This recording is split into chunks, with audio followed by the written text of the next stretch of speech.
Pues bueno, buenas tardes, maestra, ¿cómo está? Muy bien, muchas gracias.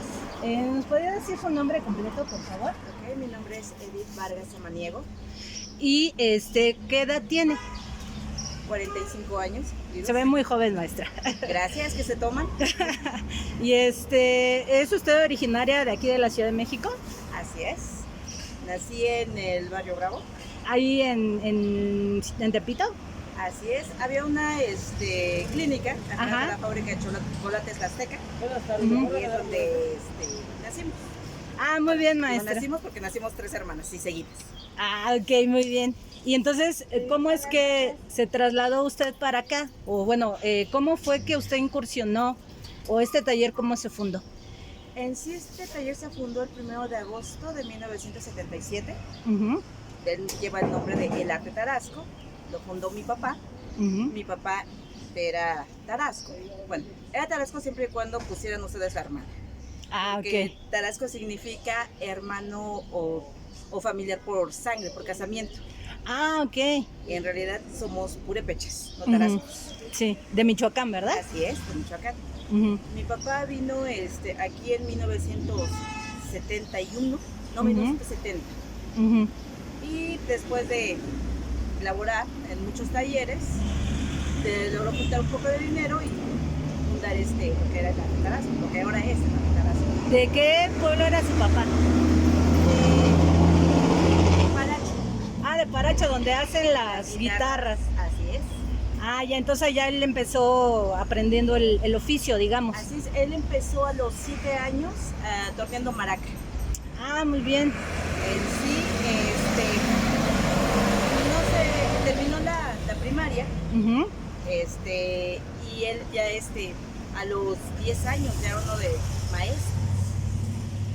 En sí él empezó con una técnica que era tocar la pieza para Ujú. saber dónde necesitaba vaciar un poquito más la maraca. Ah, ok. Mientras que otros necesitaban detener el motor, quitar la pieza, ponerla en un foco para ver dónde necesitaban vaciar más. Ujú. Él empezó a desarrollar el oído y el tacto.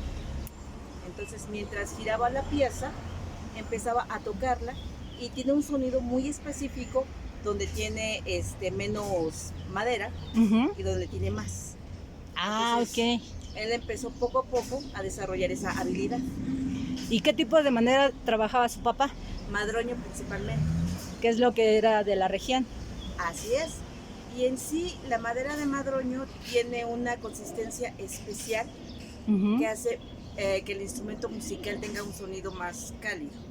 Ah, ok, muy bien. ¿Y cómo se llamaba su papá? Mi papá se llamó Rodolfo Vargas García.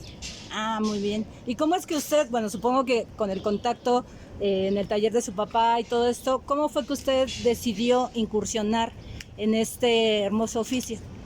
Primero porque nos trajeron aquí desde niños. Ujú. Dice que eran 3 hermanas. 4. Ah, somos 4, ok. Sí, nada más que la mayor sí nació en Michoacán, Ujú. ella sí nació en Paracho, y las otras 3 nacimos aquí. Ok. En sí, mi papá no tenía con quién dejarnos. Ujú. Como literalmente se vinieron él y mi mamá y mi hermana mayor. Entonces, todos sus hermanos, primos, tíos, todos se quedaron en Michoacán. Ujú. Entonces, al momento en que él tenía bastante trabajo, no tenían dónde dejarnos, y hizo un tapanco, y ahí nos quedamos. O sea, Que todavía subsiste, digamos, la reminiscencia, ¿no? la estructura, La estructura. como dicen, ay, es que no modifican. Digo, es que no se puede modificar lo que ya está perfecto. Pues sí. Entonces, Sí tenía una razón de ser, ¿no? así es. Ujú. Entonces, quitar toda la estructura, dices, pues sigue sirviendo, me sigue. Ahora le sirve a usted para poner la madera o para Así qué le es. sirve. Ah, ok. Para poner la madera y piezas por las cuales nunca vinieron. Ujú. Entonces, igual, son más de 40 años de historia que todavía he logrado ver trabajos de mi papá que nunca llegaron por ellos. Ujú. Entonces, y todavía están ahí. Y usted supongo que, o bueno, no sé si usted estaba aquí en el taller, escuchaba cómo trabajaba su papá y de ahí le nació el amor por o cómo fue la circunstancia. En sí, yo dormía abajo del torno Ajá. Ahí ¿Es el ponían- mismo que todavía usaba tu Sí, papá? es el primero que se hizo y en sí fue el primer torno de metal que hubo en toda la zona. ¿Esta qué colonia es? La colonia obrera. Ah, entonces fue el primer torno que estuvo. ¿Hay otros talleres parecidos al suyo? Sí, había. Ajá. Sí había bastante, nada más que ahorita nada más quedo yo y otro aquí en Nájera, Ujú.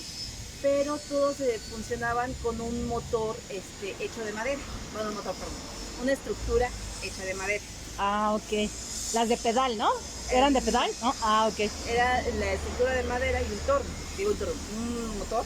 Ujú. Y ese fue la primer pieza, el primer torno ya Ujú. metálico Ah, de toda ok. la zona. Digamos que su papá innovó eso. Sí. Y entonces usted se quedaba ahí y empezó a ver cómo lo hacía su papá y todo esto. En sí siempre fue un hombre muy inquieto, Ujú. siempre le gustó el saber por qué se hacen las cosas así. O sea, ¿las desarmaba o cómo? No, en sí le traían una pieza y si la pieza ya estaba hecha, Ujú. él decía, bueno, si ya está, es porque se puede hacer. Ujú. Porque muchos dicen, ay, es que no se puede hacer. No, está, entonces sí se puede hacer. Ah, ok. E igual, es el primero que también torneó corcho. En sí, O sea, ese fue otro material. así es, el corcho proviene de la corteza del alcornoque. Ujú. La consistencia no es muy sólida, se despedaza muy fácilmente. Ujú. Y él fue el primero que realizó tapas, jaboneras y muchas piezas hechas de corcho. ¿Ese como en qué año fue más o menos nuestra esa innovación? Estaríamos hablando de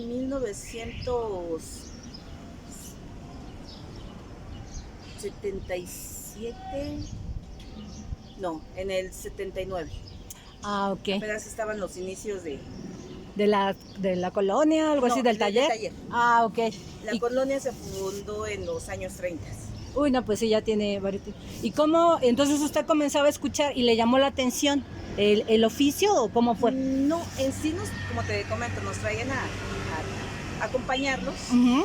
y aquí en esta sierra salían Ujú. muchos recortes y mucha leña.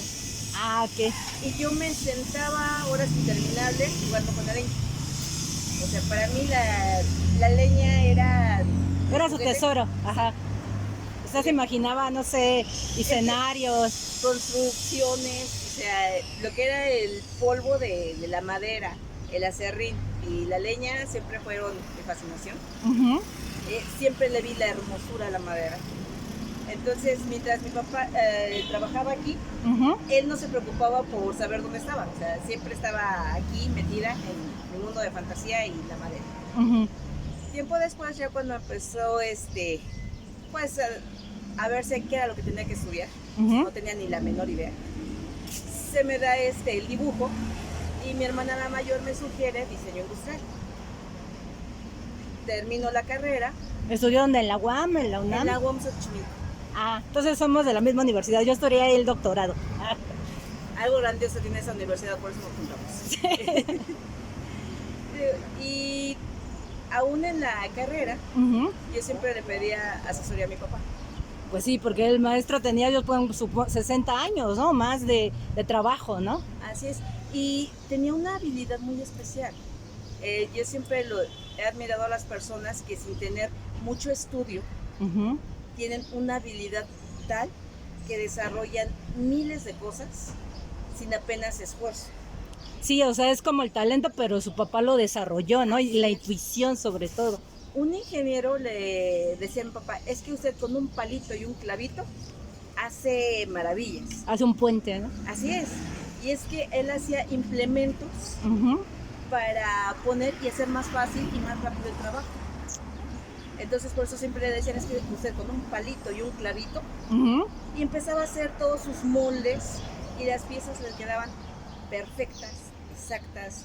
Tenía esa habilidad Ujú. y casi no cometía errores.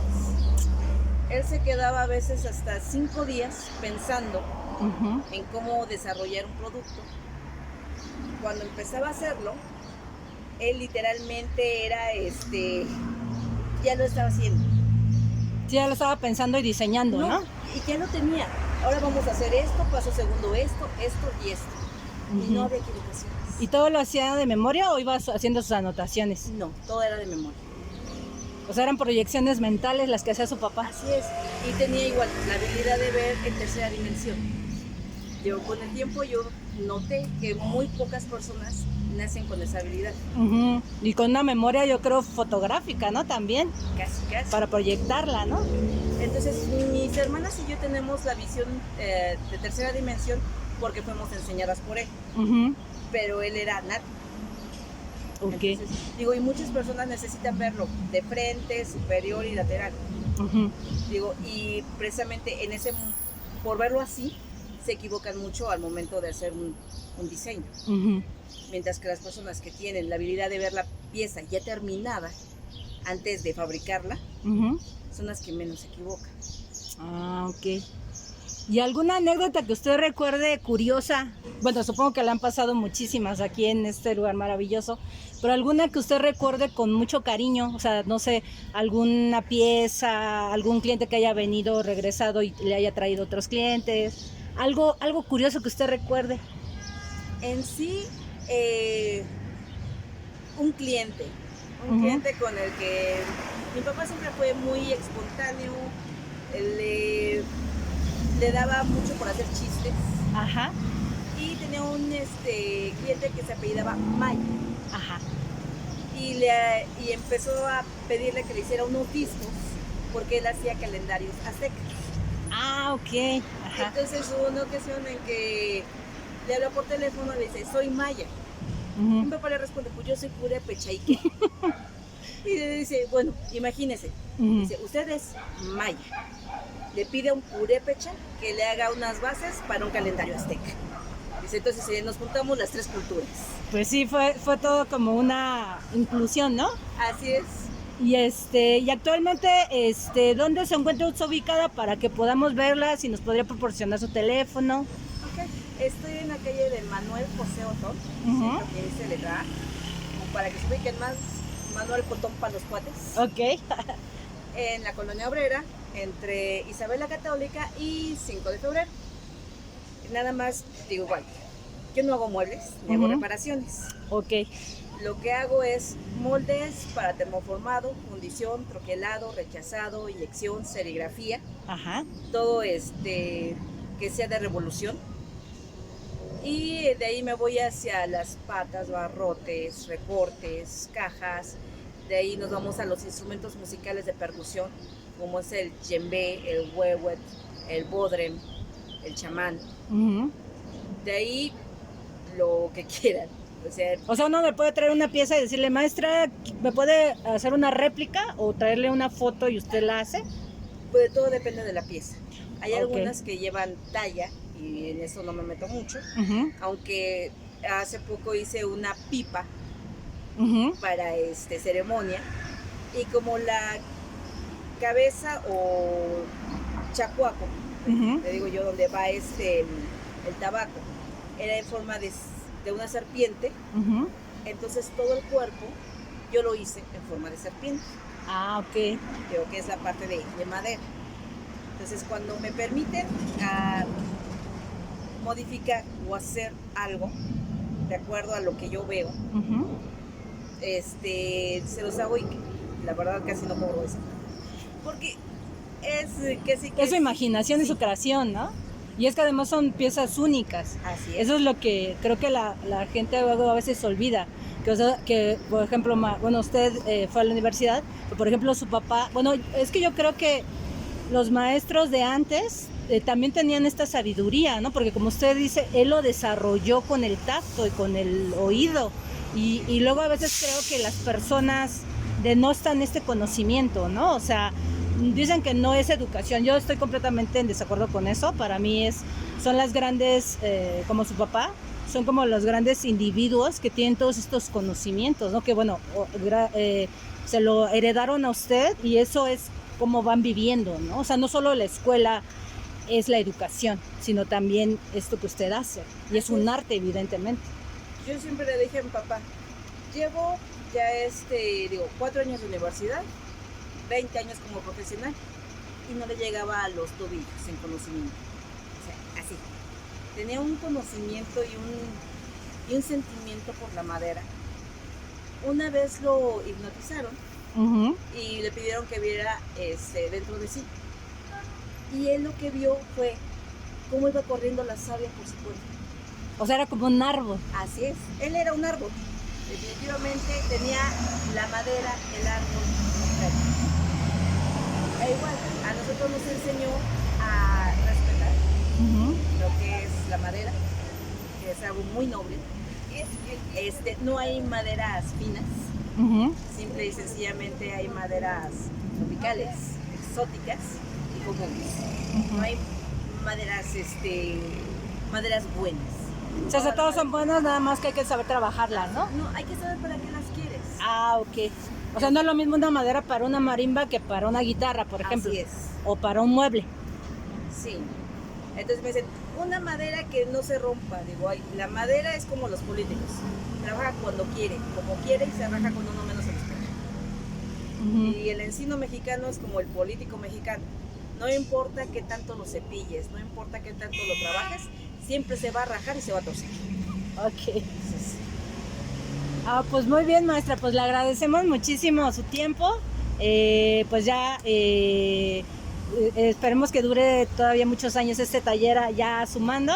Y bueno, ya la dejamos para que trabaje. Muchísimas gracias, maestra. hasta luego, que te vaya bien.